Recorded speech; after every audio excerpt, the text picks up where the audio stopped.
It gives me great pleasure to introduce our next speaker. Our featured speaker for this evening's proceedings, Mr. Glenford Roye.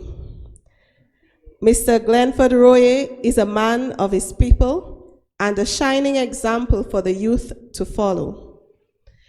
He graduated from the St. Mary's Academy in 1994, where he subsequently returned to become a mathematics and business teacher for 9 years. He was instrumental in the setting up of a retirement fund for teachers. When we needed an urgent solution to a major reconstruction project, Mr. Roye was always willing to assist.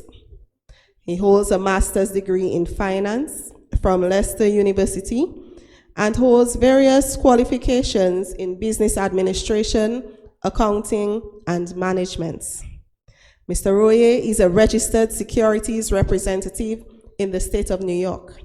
He is employed with TradeWeb Markets, LLC, a globally recognized firm which offers financial services. He serves the US clientele as Vice President of Customer Relations Securities Master.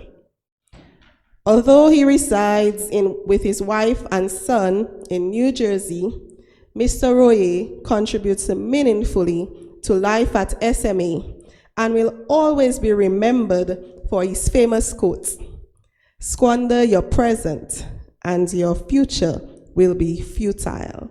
It gives me great pleasure to welcome Mr. Glenford Roye, our featured speaker.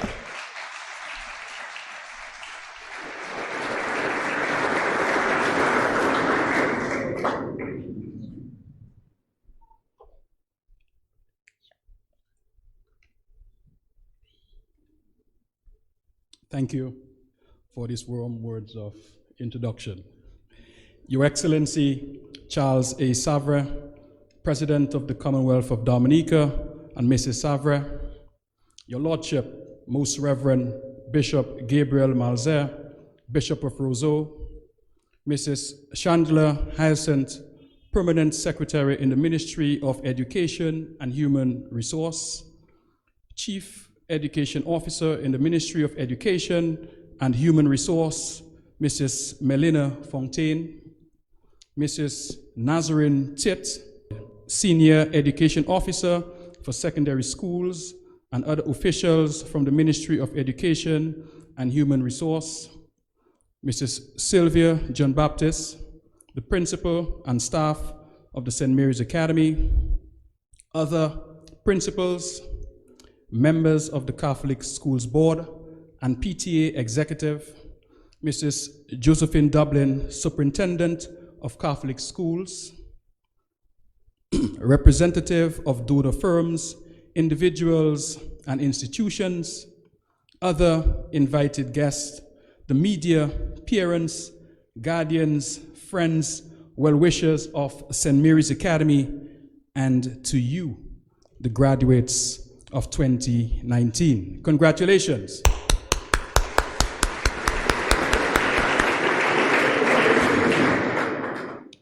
Thank you for inviting me to address you on this occasion. I can't believe it's already 25 years since I graduated from the St. Mary's Academy. Back then, I was about 20 pounds thinner, and I had a lot of pimples on my face. But when I look at all of you, class of 2019, I get choked up, not with any kind of sadness, but with a deep sense of gratitude. I don't believe I would be in my current position without the influence of former Principal Mr. Cuthbert Elwin and this fine institution, the St. Mary's Academy. Today is a special moment for you, and no matter how the celebration goes tonight, I'm hoping that you will remember some of my remarks.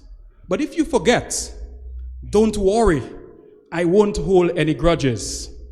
I will deal with the disappointment somehow.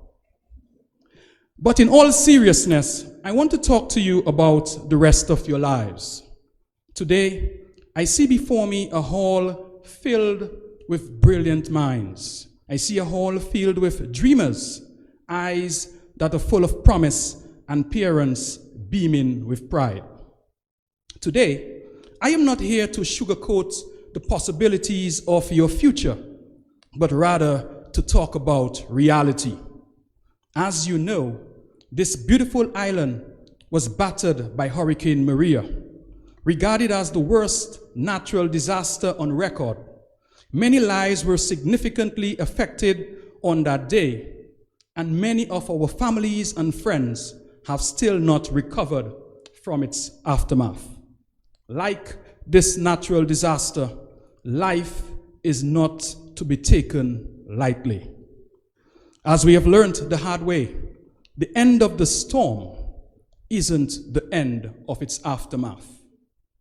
So whether we are careful or not, whether we are prepared or not, disappointments will come. In life, you will face many challenges, but the beauty is that it is usually through challenges that we can grow in your faith, and with faith comes clarity and hope, even if we feel despair tugging at us from behind. As you look towards the future with cautious optimism, I want you to remember the people who helped you get here. Thank and appreciate them. There's an old saying, unity is strength. Where there is teamwork and collaboration, wonderful things can be achieved. I think of your graduation in the same way. Many people have sacrificed so you could be here today. Your parents and family members have brought you through your childhood and adolescent years. Your teachers and other education officials have watched over your progress and have supported your efforts. You have been guided and protected, and now you are considered ready to tackle the real world. That being said, you will face significant storms in your life. There's the loss of opportunity. There's the job that doesn't work out. The illness or accident that destroys everything in an instant. There's the loss of love. And there's the sting of death. The sticking point is not if some of these things will happen to you. They will. But the important question is, how do you overcome? During these difficult moments, it will be important for you to remember that God is in control of the storm. Most of the times we believe God is in control when we are successful. But having faith doesn't shield us from difficulties. When the chips are down, it is easy to begin to doubt God.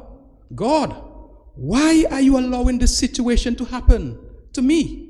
But the same God that's available to us in good times is available to us in bad times. I believe God will not allow a storm unless he has a greater purpose. He never said he would prevent every difficulty. God will direct the winds of the storm to blow you where he wants you to go. Looking back at my life, I remember my first taste of adversity came as a child when my father left. So much of the crucial development times of my youth, I had no father, and that hurts tremendously. The studies about young boys growing up without a male figure usually signifies that these boys will either end up on drugs, unsuccessful, or in prison. But that's simply not accurate. Growing up without a father should not be your end. Envision the life that you want and look around for positive role models who can be great motivators. For me, That inspiration came from my late aunt Ethelfrida, who instilled in me the foundations and skills to persevere today because of that experience. I strive daily to be a better father and a better family man to my son, my 4-year-old son, Nathaniel. Graduates, if I appear from my last comment to be talking about a scene from the movie Pursuit of Happiness, I apologize. But like Will Smith, who refused to give in to despair as he worked to create a better life for himself and his family, you too can do the same. But the question is, how do you further overcome? In response to this question, allow me to share my own 3-part script, which I hope would serve as helpful references as you deal with the storms in life. The first, and I think the most important, put your trust in God always. Put your trust in God first, and above all things, let Him direct your path. Everything that I have achieved is by the grace of God. Understand that it is life-changing once you begin to trust and pray to Him. Prayer has helped me to rise above my storms where hate seemed easy, giving up seemed easy, failure seemed certain. I did not lose faith in God, and I hope you will do the same. Second, form strong alliances. Align yourself with positive people. Find good mentors or coaches to help you grow. Find people that have excelled in the area that you are interested in pursuing. Let them advise you. Listen to their ideas. You could even learn from their failures. Well, you might be saying quietly, but what is this guy talking about? I don't need a mentor. I don't need a coach. I'm good. I'm excelling. But think about this. Usain Bolt, the famous sprinter, and some people may say the greatest sprinter of all times, he had a coach. He had a mentor, people to help him with his exercise routine, people to help him with his mental concentration. If Usain Bolt needed people to develop him, being as great as he was in his field, surely we need people to do so. We need positive people to inspire us to be the best person we can be. I have a suggestion. Look around you today or this weekend and see who's available to you that you could learn from. Look for people in your community, your church, maybe your next door neighbor, your teacher, sons of SMA. People that can help you to be the best version of yourself. And I say this without any apology. Listen to me. Don't squander your precious time with so-called friends that are not willing to help you develop. Let me just repeat that again. Maybe you didn't hear. Don't squander your precious time with friends or so-called friends that are not willing to develop you. Now, if your friends are comedians Abbott and Costello, surely you'll have lots of fun. But really, are they adding anything to your growth? Life is too short to be associating with individuals who are not prepared to do anything worthwhile with their talents. It was Warren Buffett, the third richest man in the world, that said, and I quote, "It's better to hang out with people better than you Pick out associates whose behavior is better than yours, and you'll drift in that direction. Graduates, Buffett is correct. You need to associate with people that challenge you to produce more, not people that are willing to drag you down to the gutters. And let me say something here. You will encounter these individuals in your life. Individuals that are willing to drag you down to the gutters. Your destiny is too important for that. Take advantage of opportunities you have today to align yourself with positive individuals and pursue your dreams. The earlier you do that, the better. Pursue higher education. Learn a skill and get good at it. Make sure you get certified in your chosen field. And lastly, don't be afraid to fail. A lot of people will say to you that failure is not a bad thing because you can learn from it. Now, here's a great piece of advice that I would say you need to internalize. Never be afraid to take risk. If it's one thing that I've learned throughout my life at TradeWeb and dealing with clients continuously, is that taking risk is the surest way to progress. Let me tell you this. Risk can quickly turn to failure, but that's okay too. It's okay to fail. Sometimes we learn more from failure than we do from success. Use failure as a powerful tool towards personal advancement, a way to improve on mistakes made to become a more resilient person. Albert Einstein once said, and I quote, "Anyone who has never made a mistake has never tried anything new." You would be surprised how many people, or very successful people, had to overcome their failures in life to accomplish their goal. For example, Michael Jordan is widely considered to be one of the greatest basketball players of all time. And yet, he was dropped from his high school basketball team because his coach didn't think he had enough skills. Now, Michael Jordan could have listened to that coach and decided he had no talent. He could have given up. But he didn't do that. He had courage and confidence. So he kept on. And boy, did he succeed. The moral here is, don't ever give up. Persevere. Don't ever take no for an answer. Push yourself to the limit and do what needs to be done morally for you to succeed. As you begin the next chapter of your lives, as you say goodbye to this institution, remember the biggest test of all is the test of life.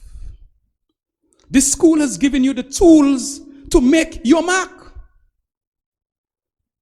and make a lasting contribution to the world. Now it's up to you, my friends, graduates, to make the most of that opportunity. Let optimism and perseverance be your motto as you wither through the storms of life. Be positive in your outlook on things. Despite all adversity, persevere. Don't lose sight of your goal. Distractions will come, but never quit. Never lose faith, and never let a ray of doubt slip in. Turning these words into action, graduates, should be enough to help you to deal with the storms of life. May Almighty God bless you always. Congratulations again, good luck, and I wish you all the success now and for your future.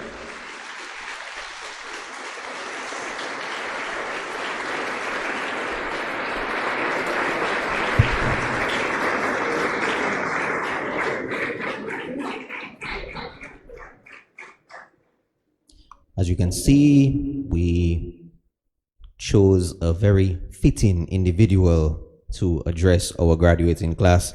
Thank you very much once again, Mr. Roy.